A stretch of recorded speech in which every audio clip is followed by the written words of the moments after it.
Lalu Tuhan Allah membuat manusia itu tidur nyenyak. Ketika ia tidur, Tuhan Allah mengambil salah satu rusuk daripadanya lalu menutup tempat itu dengan dagingnya. Artinya tidur. Jadi kalau kamu jomblo belum dapat pasangan, tidur saja. Nanti ada yang itu akan masukkan kan ya.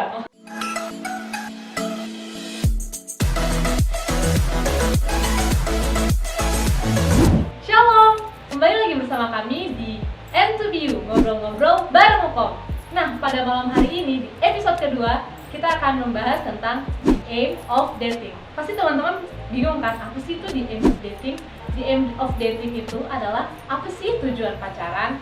Nah, pada malam hari ini juga kita kedatangan dua tamu, yaitu Kak Desi Nadelangi dan Kak Leonard Onsik. Halo Kak, bagaimana kabarnya? Puji Tuhan, baik. Sekarang lagi sibuk apa nih Kak? Halo Kak Leo. Saya kerja. Halo Kak Desi. Ya, kerja juga. Oke.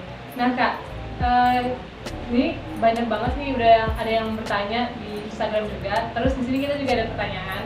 Nah, dalam secara konteks Alkitabiah nih Kak, apa sih kata Alkitab tentang pacaran gitu Kak? Kan biasa jadi pertanyaan buat anak-anak muda kayak kita gitu, kayak saya. Apa sih yang Alkitab katakan tentang pacaran? Kalau Kak Leo sendiri? Pacaran. Pacaran ini sebenarnya di kamus bahasa Indonesia itu, ya, kalau di kamus bahasa Indonesia di atau terjemahan bebas itu ya dua orang ya saling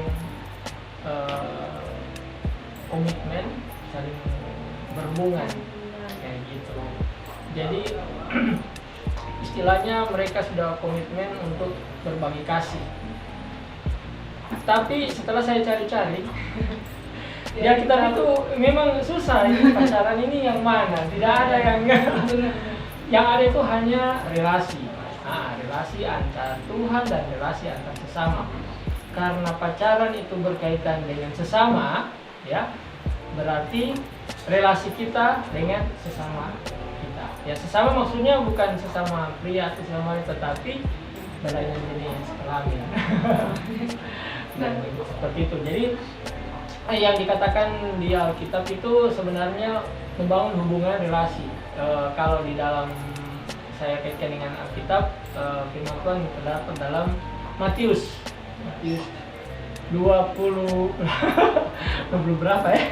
Matius 22:34 berbicara tentang kasih.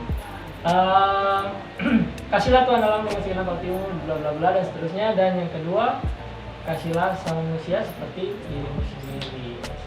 Jadi hubungan kita dengan orang lain itu saling mengasihi. Hukum Taurat ya. Nah, kalau menurut Kak Desri sendiri, dalam konteks Alkitabiah tentang pacaran itu apa sih Kak? Kalau menurut saya dari konteks Alkitabiah, saya juga maksudnya tidak mempelajari Alkitab secara menyeluruh karena saya bukan sekolah pendeta. Tapi menurut saya, yang saya tahu dan yang saya tahu lah saja. Yang saya tahu itu bahwa seperti benar yang kalian bilang bahwa di Alkitab itu tidak ada dijelaskan tentang pacaran itu seperti bagaimana. Bahkan saat siapa papanya Tuhan Yesus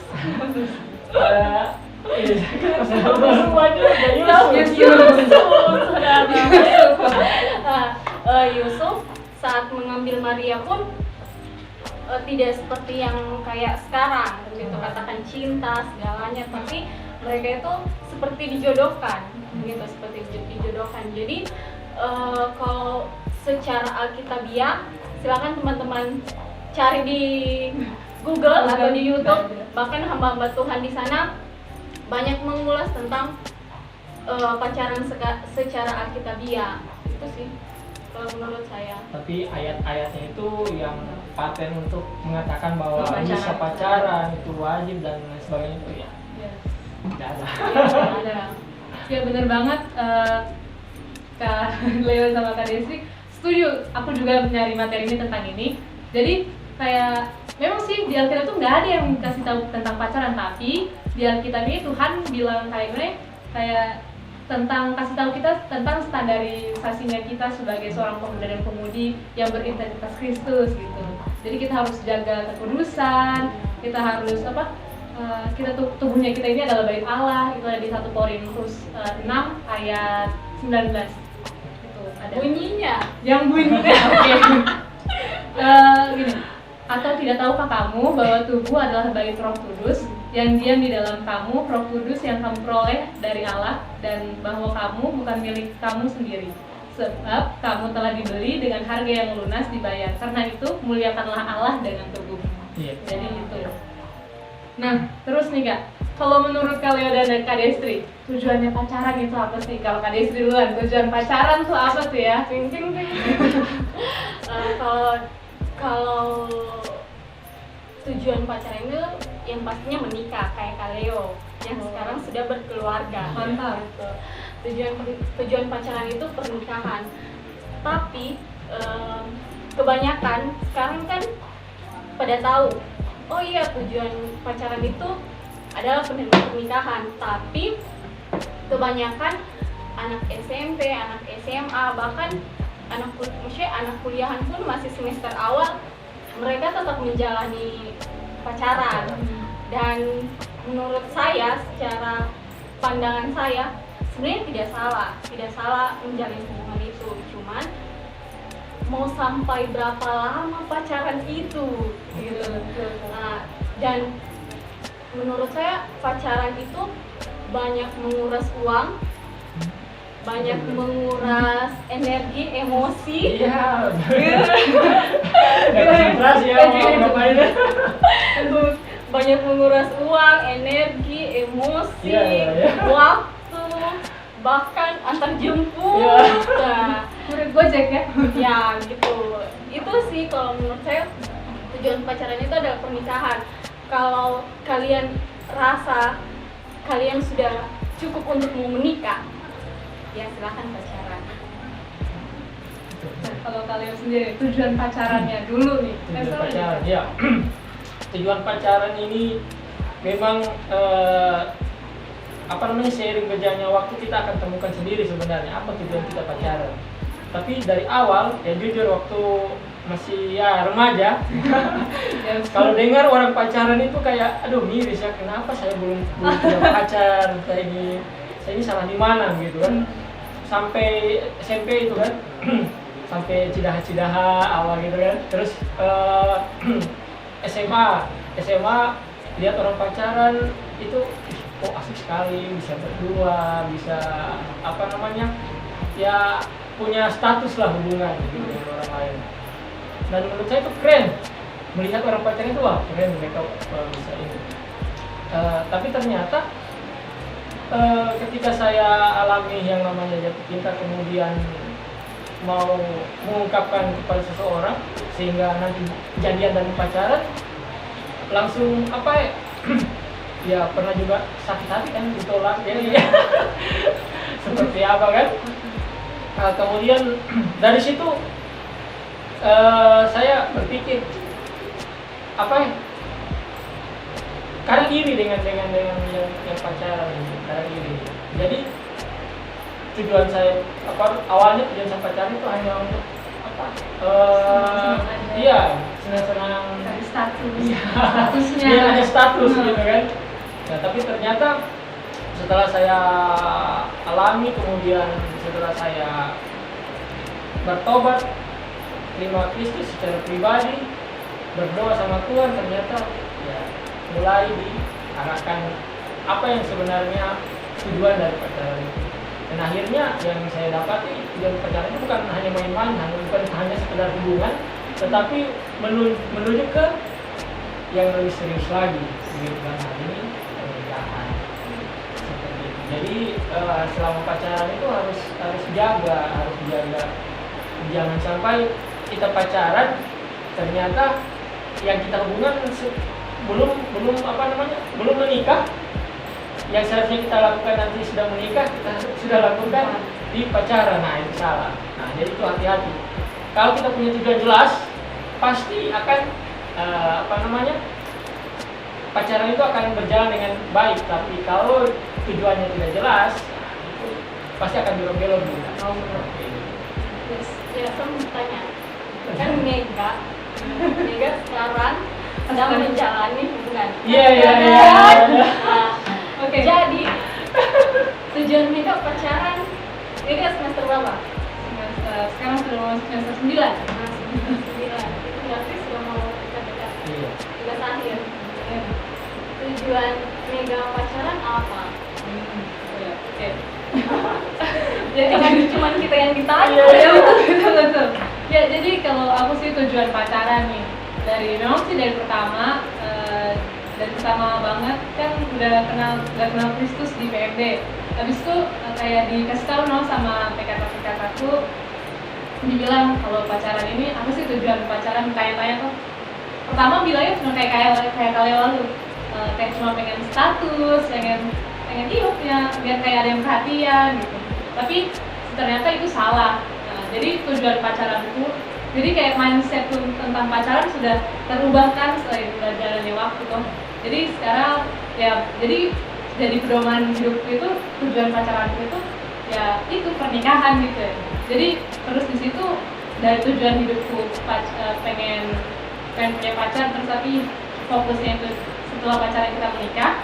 Nah itu jadi acuanku, siapa yang benar-benar siap untuk bertahan gitu. Dan ternyata Tuhan kasih jalan memang, dan jadi kayak tapi sih gimana ya, dari tujuanku itu ini dari kayak harus tahu mana mengagumi, mana Iya, suka, mana cinta. Iya. Jadi Sudah paham sekali. jadi itu yang membawa aku jadi iya tujuan pacaran tuh ini. Saya cuma mengagumi dia gitu ya. Saya bukan cinta sama dia, tapi cuma mengagumi. Jadi sampai sering berjalan waktu, Tuhan kasihkan ada yang bukakan jalan, ternyata ini seorang. Tapi saya mendoakan dulu, kan diajarkan untuk kita mendoakan, kita harus dekat sama Tuhannya dulu dong, baru kita jalin relasi sama anaknya. Itu sih ya.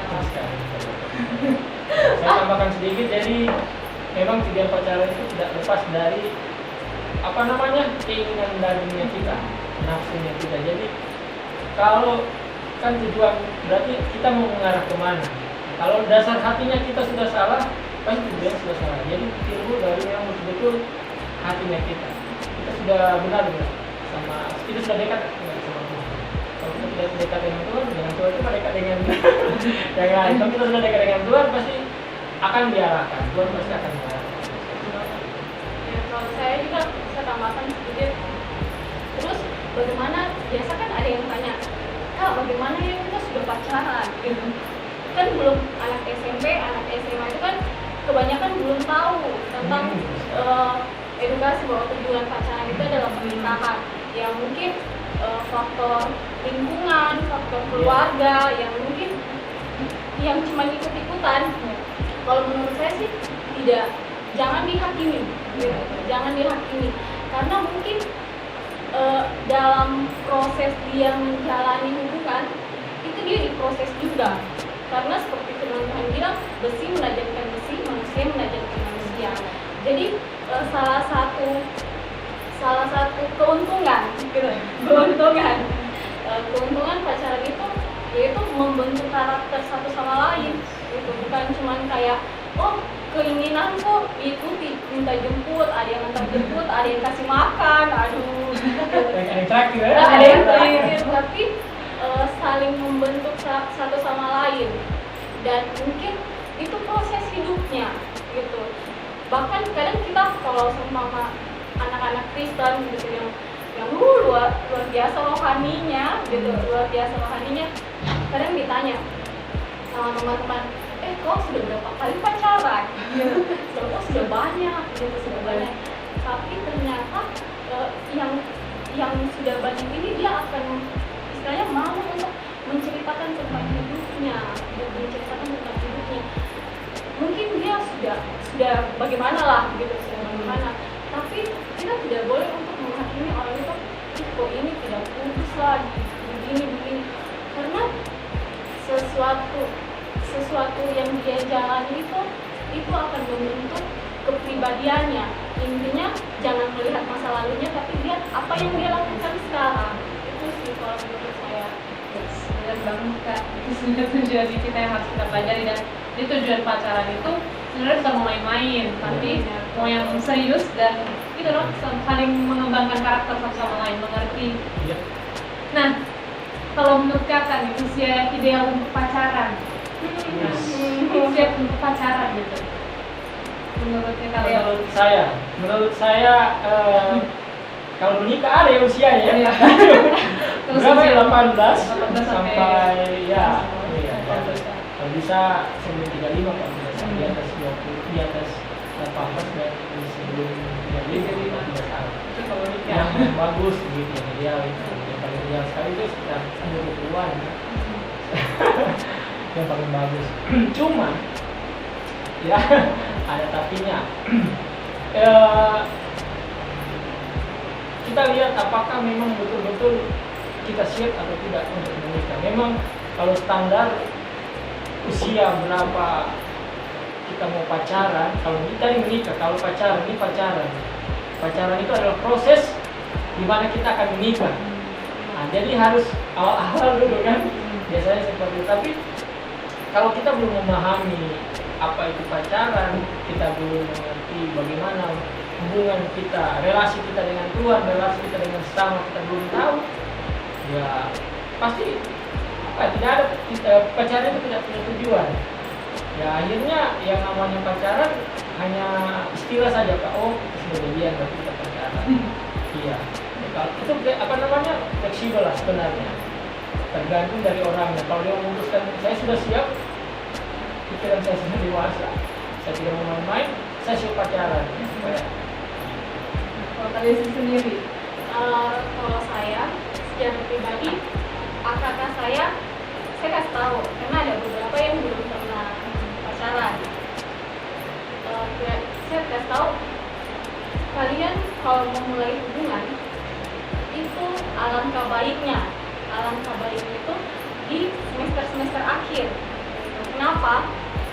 Karena di semester akhir itu kalian sudah mengerjakan tugas akhir, jadi tidak terbeban untuk kerjakan tugas. Apalagi kita kan di teknik yang begitu banyak tugas-tugasnya kan, jadi jangan sampai karena pacaran tugas-tugas kuliah itu jadi ya benar nih Kak.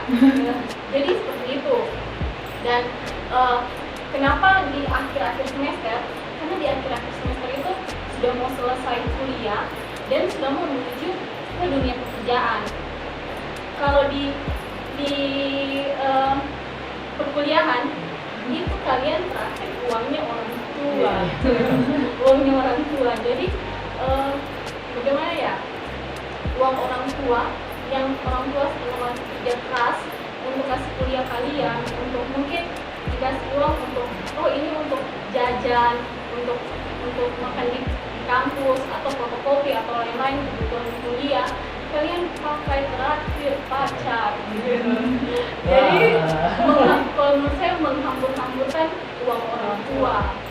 Jadi alangkah baiknya di akhir-akhir semester, dan di akhir-akhir semester pun sudah banyak dilalui karena kuliah, maksudnya pacaran di dunia perkuliahan pun apa ya, kalian bisa maksudnya terlibat dalam komunitas.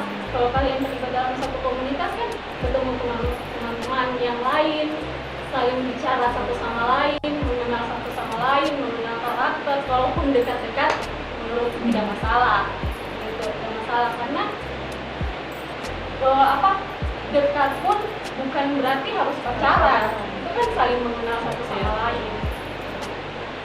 Betul banget. Jadi ya setuju sih sama Kak Desi dan Kak Leo. Jadi kalau menurutku nih, kalau kita cari di Google, umur yang pas buat pacaran itu kata ahli psikiater itu 16 tahun ke atas. Tapi kalau menurutku umur itu bukan sebagai jaminan kita harus pacaran di umur segitu. Jadi kayak umur itu bukan relatif kita dan jadi kayak kedewasanya kita sendiri, gimana caranya kita menyikapi kalau kita pacaran terus kita nggak bisa bagi waktu, itu lebih baik nggak usah dulu, lebih baik kayak Kak Desi bilang akhir semester saja baru pacaran.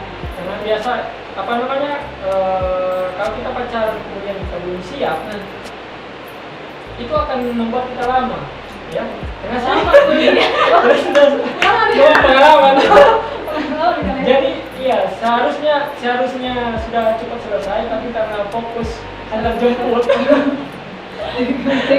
jadi itu apa namanya tidak fokus, fokus kita beralih, yang tadinya seharusnya kuliah bisa cepat selesai karena fokus akhirnya selesainya lama kayak gitu. Jadi kita juga belum siap untuk menikah, ternyata ya seperti itu.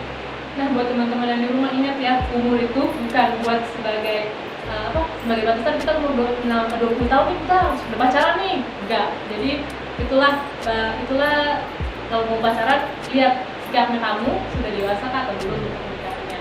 Tuh. Terus kalau gue ada lagi Kak, kalau gonta ganti pasangan itu bisa membuat kita mengetahui pasangan hidup yang terbaik dari Tuhan. Bener nggak sih itu? Gonta ganti pasangan. Wah. Kalau Kak Desi dulu deh. Ini udah baik ya kepada baik. Dari perempuan dulu nih. Gonta ganti pasangan. Gonta ganti pasangan. Iya. Contohnya seperti mana? Kayak misalnya saya punya pacar. Berapa mantan? Ya. Berapa mantan yang dicapai? Jadi kayak saya punya mantan, terus saya tidak suka kayak ini bukan dari Tuhan deh, saya ganti dia. Kita putus ya, kita cari lagi, pacaran lagi sama yang lain. Terus nggak serak lagi, ganti lagi, kayak gitu. Apakah itu benar cara yang terbaik untuk tahu dari itu dia dari Tuhan atau bukan? Kalau menurut saya sih itu seperti yang tadi saya bilang. Kalau ada orang yang dekat kita, lebih baik berteman dulu, gitu. Karena sambil mempelajari karakter satu sama lain. Karena kasihan gitu, tapi pernah ada teman bilang berani pacaran, berani sakit hati gitu. Karena pacaran itu pacaran itu adalah proses kita untuk saling mengenal gitu, baik secara visi misi, prinsip dan lain-lain kan. Jadi kalau menurut saya sih gonta ganti dalam mencari pasangan hidup, kalau saya kurang setuju, karena itu lebih baik berteman dulu dibandingkan sudah ada status tapi dalam perjalanannya itu saya tidak cocok, kayaknya bukan dari Tuhan deh gitu. Kayaknya bukan dari Tuhan deh, mendingan kita putus. Menurut saya itu alibi gitu ya, alibi supaya memutuskan. Kalau menurut saya sih ya apa salahnya untuk berkenalan dulu, teman dulu. Teman kalau tidak jadi pun saat menjalani pertemanan tidak satu frekuensi, satu prinsip, satu visi, satu misi, ya tetap berteman.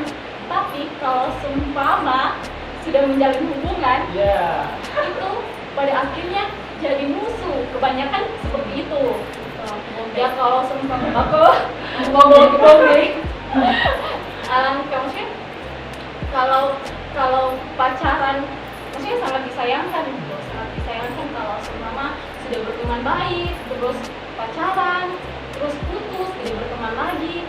Iya, sangat disayangkan pertemanan itu. Sangat menyakitkan. Ya, tapi kalau memang sepakat saat menjalani hubungan, terus pada akhirnya putus, terus berkomitmen untuk kita tetap berteman, ya itu menurut saya sangat dewasa. Terus sih kalau dari saya. Kalau gimana nih? Ya, saya sepakat sama memang gonta ganti pasangan itu, maksudnya putus nyambung itu akan membuat kita semakin kebal, semakin belajar memang untuk sakit hati. Ada positif ada negatifnya juga ya. Betul. Positifnya dia bisa belajar ternyata sakit hati itu begini rasanya, sungguh-sungguh menyakitkan. Kemudian yang tidak bagusnya itu kayak tadi, yang negatifnya itu kalau sudah pacaran kemudian putus, ya akhirnya tidak berteman lagi.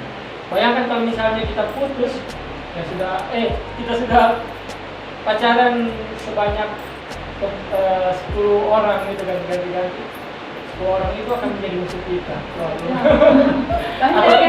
Atau tidak mereka yang akan mengusir kita bukan mengusir mereka tapi mereka akan mengusir. Jadi seperti ini. Jadi sangat-sangat disayangkan ini.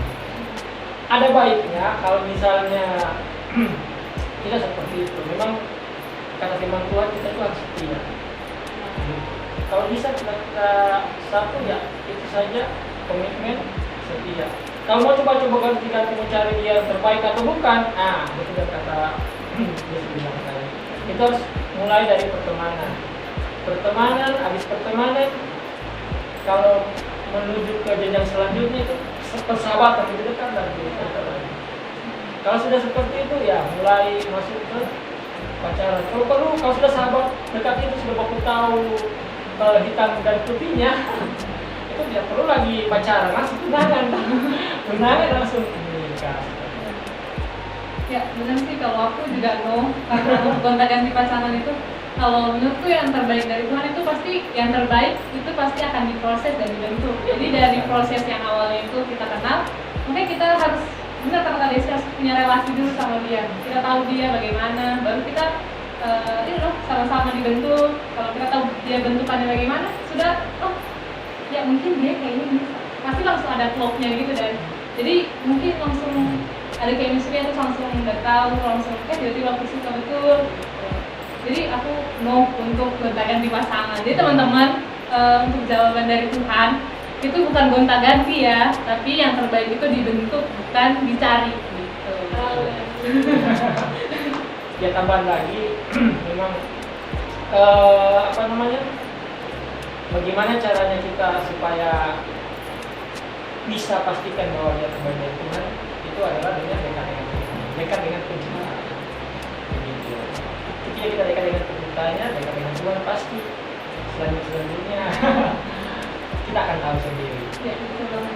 Dan teman-teman jangan lupa deketin dulu Tuhan, baru deketin anaknya.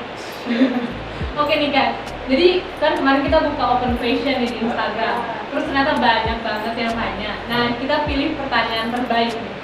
Jadi ada yang nanya, apakah sebagai orang Kristen kita diwajibkan untuk mencari pasangan hidup? Terus dan mengapa? Mengapa kita harus mencari pasangan hidup? Ya dari kalian. Oke. Mengapa kita harus mencari pasangan hidup? Ya, kalau pasangan hidup itu sebenarnya tidak karena ada yang memilih untuk berkomitmen untuk sendiri ya. Ada juga yang untuk mencari pasangan hidup. Kenapa mencari pasangan hidup? Karena firman Tuhan katakan tidak baik manusia itu seorang diri sendiri saja.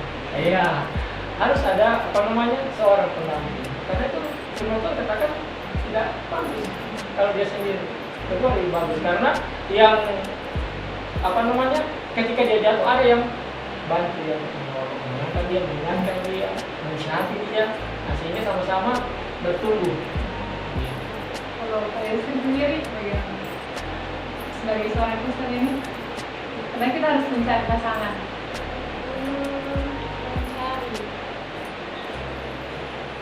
Kata mencari itu seolah harus dicari, maksudnya harus fokus di situ untuk mencari. Kalau menurut saya ada kakak rohani saya di gereja lalu bilang Tuhan kasih kenal kita laki-laki itu dari A sampai Z. Dari A sampai Z itu ada pilihannya Tuhan. Ada yang Tuhan tempatkan di kehidupanmu. Dan tergantung kamu mau tanya Tuhan atau kamu mau andalkan dirimu sendiri, yang seperti Kaleo dan Mega tadi bilang bahwa harus dekat sama Tuhan dulu gitu. Jadi menurut saya tidak usah terburu-buru kalian untuk mencari gitu. Lakukan apa yang menjadi bagianmu saat ini. Contohnya kita saat ini bekerja, lakukanlah pekerjaanmu semaksimal mungkin. Biarlah pekerjaan itu menjadi berkat bagi bosmu, bagi teman-temanmu, bagi rekan-rekan kerjamu. Pasti Tuhan akan menunjukkan caranya, menunjukkan bahwa ini pasangan hidupmu. Karena saya belum menikah, jadi sedang tidak tahu kayak seperti bagaimana untuk kayak oh ini yang apa gitu. Saya belum mengalami itu karena Kaleo kan sudah menikah, jadi mungkin Kaleo akan ceritakan. Tapi kalau saya pribadi, saya belum untuk sampai saat ini saya lakukan apa yang menjadi bagianku. Saya bukan fokus untuk oh saya harus menikah, pokoknya di umur sekian saya harus menikah. Tapi saat ini saya bekerja, saya berusaha untuk bekerja semaksimal mungkin. Oke, nah Kak, kemarin kan kita buka di Instagram itu open question. Nah banyak banget yang nanya di kita. Terus ada nih satu pertanyaan terbaik kita ambil. Jadi apakah sebenarnya orang Kristen kita diwajibkan untuk mencari pasangan hidup dan mengapa? Dari Kaleo sendiri. Oke. Pasangan hidup mencari, ya kalau saya sih mencari-cari kan, ya namanya laki-laki biasanya suka mencari-cari. Kalau dari saya, ya itu sesuai dengan keputusannya dari orang itu sendiri. Apakah dia mau mencari, mau tidak, itu karena ada orang yang memang memutuskan untuk hidup sendiri, ya, memutuskan hidup itu tidak menikah. Jadi kalau wajib atau tidak ya tergantung orangnya. Ya kalau tapi dalam Alkitab kan juga mengatakan kalau dalam firman Tuhan lebih baik manusia tidak baik manusia itu seorang diri saja. Maka Tuhan menciptakan. Ya, tapi sekali lagi itu tergantung dari orangnya sendiri, keputusannya dari orang itu sendiri. Seperti itu. Kalau dari Tri gimana? Kalau dari saya, benar kalian bilang itu pilihan. Tapi kalau ditanya secara pribadi, wajibkah saya mencari pasangan hidupku? Menurutku tidak sih, gitu. Kalau untuk saat ini tidak, karena yang saya lakukan saat ini adalah bekerja. Saya fokus untuk bekerja karena menurut saya saat saya melakukan apa yang menjadi bagian saya yang Tuhan percayakan pada saat ini, pasti Tuhan akan memberikan dengan cara dan waktunya Tuhan. Kalau mau dibilang ingin menikah, ya saya juga ingin menikah. Tapi kalau mau ditanya kapan, ya belum tahu gitu. Itu bagiannya Tuhan dan mungkin saat ini Tuhan bilang Destri, kok belum waktunya gitu. Karena saya merasa pernikahan itu bukan sesuatu yang harus umur. Kan biasa ada orang, umurku, apalagi perempuan, umurku sudah berapa, sudah 20, sudah mau kepala 3. Jadi kalau saya harus menikah, teman-teman yang lain sudah punya anak. Menurut saya pernikahan itu tidak mudah gitu. Pernikahan itu berbicara tentang komitmen. Pernikahan itu berbicara untuk tanggung jawab gitu. Banyak hal yang dibutuhkan di dalam pernikahan itu. Itu sih kalau menurut saya sebagai yang belum menikah. Kalau kalian kan sudah menikah, saya belum menikah. Nah, jadi buat teman-teman yang di rumah, kita tuh jadi kembali ke dirinya masing-masing ya. Kamu mau mencari atau enggak itu terserah kamu, tapi Tuhan sendiri bilang lebih baik, alangkah baiknya kamu itu bersama daripada seorang. Saya bacakan ayat dulu. Okay. Nah, saya cari tadi itu Kejadian 2 ayat 18 ya. Tuhan Allah berfirman, tidak baik kalau manusia itu seorang diri saja. Aku akan menjadikan penolong baginya yang sepadan dengan dia. Nah, kemudian saya pernah juga status, saya bilang kalau misalnya mau cari kalau khusus untuk orang-orang jomblo, kalau atau single, ya buat mereka yang masih jomblo nasib Kak, single pilih. Oh gitu. Oke, intinya kalau bagi saya itu sama-sama sendiri. Ya. Jadi itu ayatnya ada di 20 ayat Kejadian 21. Lalu Tuhan Allah membuat manusia itu tidur nyenyak. Ketika ia tidur, Tuhan Allah mengambil salah satu rusuk daripadanya lalu menutup tempat itu dengan dagunya. Artinya tidur nyenyak. Jadi kalau kamu jomblo belum dapat pasangan, tidur saja. Nanti ada itu akan bukan rusuknya kan ya. Jadi kalau mau kaitkan benang merahnya tadi, saya tidak perlu sesudah mencari ya, karena itu tadi Tuhan membuat tidur, kemudian nanti dibuatkan yang sepadan dengan dia, seperti itu. Jadi kamu makin lagi. Nanti Tuhan pasti akan didatangkan gitu kan. Nah, terus Tuhan katakan dikatakan di sini dan dari rusuk yang diambil Tuhan atau dari manusia itu dibangunnya lah seorang perempuan lalu dibawanya kepada manusia itu. Tuhan yang bawa langsung. Jadi tenang saja. Tuhan yang akan mempertemukan. Tuhan yang bawa. Iya, ya, kalau di sini kan Tuhan yang bawa. Artinya Tuhan yang mengatur Iya. gitu, seperti itu. Jadi tergantung dari kalian lah. Seperti itu. Nah, jadi buat teman-teman yang jomblo atau single, tenang aja, Tuhan akan anterin jodohnya itu ke kalian dengan caranya Tuhan sendiri. Jadi teman-teman gak usah kayak, ih dia banget sih sama pacarnya gitu. Sekarang maksudnya gitu gemoy banget sih gitu. Gemoy banget sih sama pacarnya gitu. Jangan iri sama orang. Setiap orang itu punya apa sih waktunya dari Tuhan. Ya, dikatakan pengkhotbah juga kan semua Ada segala sesuatu waktunya. ada waktunya. Ya, jadi jangan takut tidak dapat, tidak kebagiannya. Ya, betul. Bahkan ada senior kita, Nah, ya salah satu PKK saya, gitu. Itu di umur dia 30 lebih baru dia menikah. Dan itu dia menikah itu tetangganya sendiri, teman kecilnya gitu. Maksudnya itu Tuhan punya cara dan waktu masing-masing orang itu berbeda-beda. Jadi ini teman-teman, waktu Tuhan pasti yang terbaik. Terus dan jangan lupa teman-teman ingat dekati dulu Tuhan Yesus baru deketin anaknya. That's right. Kalau kita menginginkan pasangan yang rohani, yang takut Tuhan, minimal dirimu sendiri takut Tuhan tidak. Betul, Gitu. betul. Kalau rasa-rasa, oh Tuhan, saya mau untuk pasangan hidup saya bisa jadi teladan untuk anak-anak, untuk keluarga, ya minimal kau harus jadi teladan untuk keluargamu, untuk orang-orang di sekitarmu. Benar banget ya. Jadi lihat Lebih dalam ya, lebih dalam lebih lagi. dalam banget ini. Jadi aku Dalam sedih. lagi. Oke betul. Jadi kita mau kalau kau mau cari yang baik, kau harus memperbaiki dirimu gitu.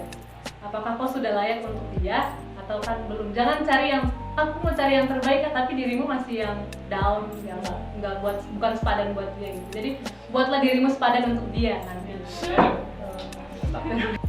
Nah, jadi benar kata dari istri tadi. Kalau kita mau dapat yang terbaik, jadilah dirimu itu yang terbaik juga. Jangan kau mau minta yang terbaik tapi dirimu masih yang down, yang ecek-ecek gitu.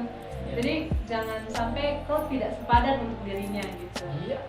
Jadi, nah untuk teman-teman dari sekarang, kalau teman-teman masih iri sama lihat sama orang, yang keuangan pacarannya mereka gimana, kegemoyan dia orang dengan pacarnya, itu gimana, jangan sampai teman-teman kayak ih aku pengen tapi kayak tujuan pacaran itu belum jelas jadi masih abu-abu gitu. Jangan sampai itu terjadi karena kalau itu terjadi itu akan bikin waktunya teman-teman lama gitu. Iya. Jadi sakit sendiri gitu.